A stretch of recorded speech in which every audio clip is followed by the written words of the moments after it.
নমস্কার বন্ধুরা, সকলে নিশ্চয়ই ভালো আছো। মোর আর একটা নতুন রান্নার রেসিপিতে তোমাকে সকলকে স্বাগতম। আইজি রেসিপিটা টুকু অন্যরকম। আইজি রান্না করবা হিলা কচু ফুলের ঘন্ট। যার মনে মোর কথা বুঝতে পারবো তার মনে তো দেখি করি আর শুনি করে শিখে নিতে পারবো, আর যার মনে তো মোর কথা বুঝতে পারবো না তানকে এটা কী কইবা, দেখি করি যদি শিখতে পারো তাই নিয়ে খুব ভালো, নাই তো আর শেখার দরকার নেই। আসলে অনেক দিন পর মোর নিজের আঞ্চলিক ভাষায় ভয়েস ওভার দিতে মোর ইচ্ছা হইলা, তার জন্য এই ভিডিওটাই মোর আঞ্চলিক ভাষার ভয়েস ওভার দিবার কি। এই বাজার থেকে হিলা 10 টাকা দিয়ে করে গোটে কচু ফুলের আটি কিনে লেসতিলি। এই যে ভিতরে ফুলটা দেখো কি সুন্দর দেখতে, না ওটাই মোর রান্না করতে ইচ্ছা করে, কিন্তু কিছু করার নেই। উপরে যে ওই যে খবরাগুলো আছে সেগুলাই হইলে রান্না করতে লাগবে আর কি। এই যে কচু ফুলের ঘন্ট রান্না করবা, তার জন্য প্রথমে কচু ফুলগুলোকে সুন্দর করে কুচি কুচি করে কাটিয়ে নিতে লাগবে। আর এই কচু ফুলটা কাটার পরে কি সুন্দর তরোয়ালের মতো ভেতর থেকে বেরিয়ে চলে এলো। শুধু কচু ফুল না, তার সঙ্গে একটা লাউ আর হলো আলু টালু দিয়ে একটা ঘন্ট রান্না করবো আর কি।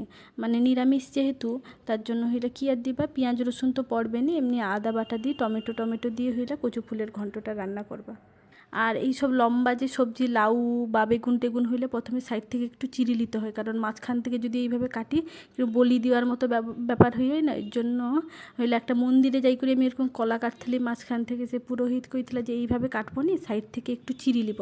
তারপর থেকে আমি যেই সবজি কাটি কিনা ফল কাটি কিনা মাঝখানে কাটার আগে সাইডে একটু চিড়ি লই আর কি। তারপর লাউটের ছোবলাগুলো ভালো করে ছাড়িয়ে লাউগুলোকে কুচি কুচি করে কাটি নিতে লাগবে। কারোর হয়তো আমার এই ভিডিওটা দেখে মনে হইতে পারে এ মা গো, এটা আবার কি ভাষা। কিন্তু একটাই কথা বলবো, আমার ভাষা আমার গর্ব। আমার নিজের ভাষায় কথা কইতে আমার কোনো লজ্জা নেই। আমার এই ভাষায় ছোটোবেলা থেকেই কথা শিখিয়ে আসছি, তাই আমার এই ভাষায় কথা কইতে কোনো লজ্জা নেই। আমি ঘরের বাইরে যত দূরে যত ভিআইপি মাউসের সামনে রই কিনা কিনি, আমার বাবা মা যদি কোনো সময় ফোন করে, আমি তানকের সাথে কোনো দিন বাংলা কথায় কথা কইনি, এই ভাষায় সবসময় বরাবর ও ভাষায় কথা কই আসি। যা হোক বাদ দাও সেসব কথা। প্রথমে কড়াটা একটু গরম হয়ে এনে তার মধ্যে তেল দি করি, তার মধ্যে অল্প 5 ফোড়ন দিয়ে দিতে হবে। 5 ফোড়নটা মোটামুটি ভালোভাবে হয়ে এনে তার মধ্যে যে ইয়েগুলা লঙ্কাগুলো কাটি রাখছিলি আর টমেটো দি করি আর একটু খালি আদা বাটা দি করি, একটু ভালো করে ভাজিয়ে নিতে হবে। আর তার আগে থেকেই তো কচি ফুলটাকে ভালো করে সিদ্ধ করে রাখছিলি, নাই তো সিদ্ধ করে জলটা বার করে দিচ্ছি, নাই তো আবার সেটা যদি ওইভাবে রান্না করতি তাই মুখ টুক চুলকিবে, তো ওর জন্য সিদ্ধ করে রাখি, জলটা বার করে দিচ্ছে। পরে লাউ আর আলুটাকে দিই ভালো করে মোটামুটি হলুদের গুঁড়া আর লবণ দিয়ে করি ভালো করে একটু ভাজি নিতে লাগবে।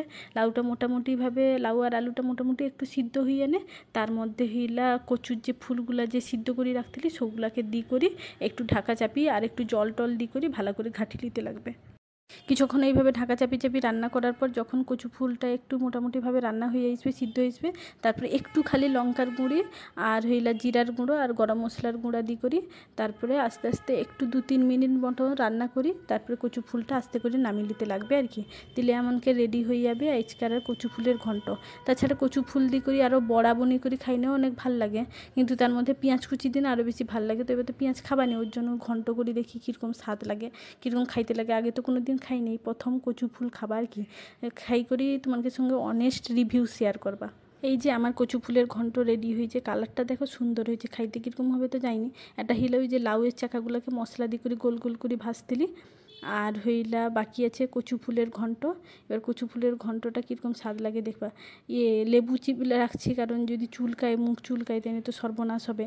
এবার কচু ফুলের ঘন্টটা সত্যি কথা কইতে প্রথমে যখন খাই না মুখটা সেই ধরছে, লেবুটা থাইলা বলে যাও বাঁচিছি।